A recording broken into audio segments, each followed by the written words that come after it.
Great. So first of all, appreciate all of you coming here. I'm super excited to do this event. I named this Solving the Stress Puzzle for a few reasons. One of them, obviously, we're going to be using puzzles, but also because stress in itself is a puzzle, and sometimes it can be a different puzzle.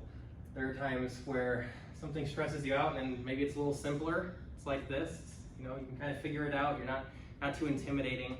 And other times something comes up and it looks a little more like this and you don't even know where to start. Fair. I found that the Rubik's Cube has been really helpful for me in order to solve the stress puzzle. Okay. So I'd like to start out first with a little bit of family feud here. So switching it up right away. But I wanted to just see your thoughts. What are some common activities that you think of when you hear about mindful activities? What comes to mind?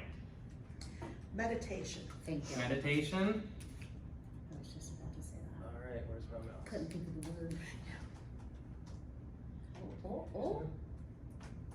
20 points. There you go. What other ones come to mind? What do you- Does yoga fall in the same bucket? Or Yoga? exercise or okay. We are 20 crushing points. it. There you go. I'm sorry, what was the question? What are some common activities that you think of when you think of mindfulness activities? Oh. It won't be on the list, but listening to water. Oh. I don't have listening to water on there, but Music? Yeah, music, music. don't have No? that. Okay.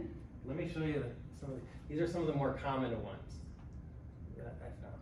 So Oh, exercise, see, okay. Puzzles, I put that do in there. puzzles every day. Oh.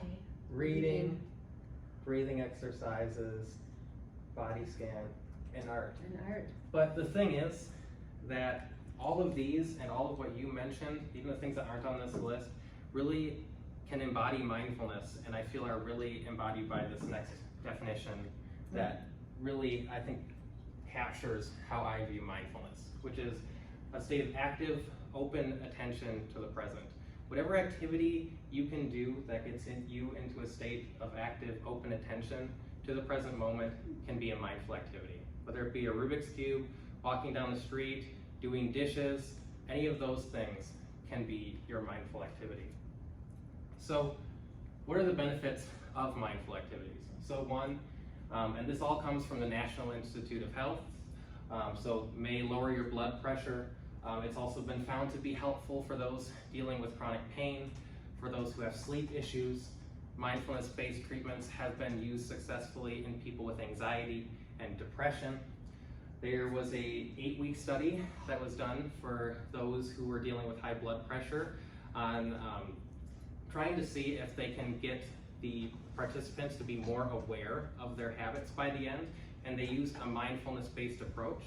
And at the end, they found that the people in the program did develop healthier eating habits and were more aware of what they were eating. And stop the scramble. So it's really easy, and I find this myself when I'm stressed out, to just get decentered, just have my mind going from the future to the past, and then thought by thought, I go from being centered and being okay to suddenly looking like a scrambled Rubik's Cube. Mindfulness really offers you the chance to be able to step back and dispassionately see those thoughts while still being able to remain centered. That was good. So I first picked up the Rubik's Cube when I was about 12 years old. I was in a Barnes & Noble with my parents, and I saw it and I thought it was really interesting, and I learned that day that it's a lot easier to get your parents to buy you a Rubik's Cube than it is a video game. And so I brought it home that day. There was an instruction guide that came with it, and between that and a video on YouTube I found, I was able to solve it, and I got hooked. I began solving different kinds of puzzles, learning different methods, and began competing at competitions as well. Wow. This was right around middle school and high school, and it was also right around the time that I started to deal with some pretty significant mental health issues.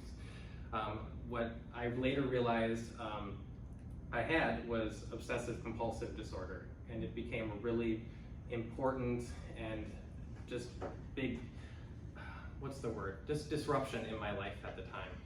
And during that time, I was into speed cubing, and I would go home after school, and I would sit at home, and I would just pick up my cube, and I'd solve, and I'd learn new things, and I would just focus on what I was doing, focus on the solve, and focus on trying to get better.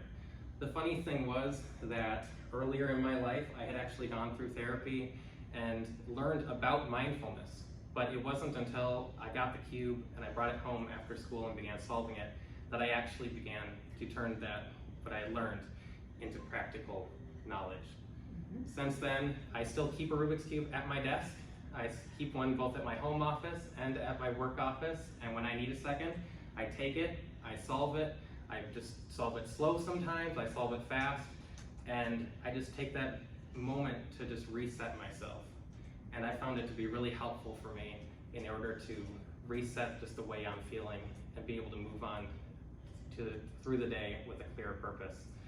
My hope for this presentation is to give you one more tool in your mindfulness arsenal and one more solution to solving the stress puzzle. And with that, let's learn how to solve it. Okay. That was great. Thank you so much for sharing, Matt. I Yeah. really appreciate your journey. Yep. That Oh. was great. Thank Yeah. you. No problem. That's where this comes from. It really comes from a personal place for me.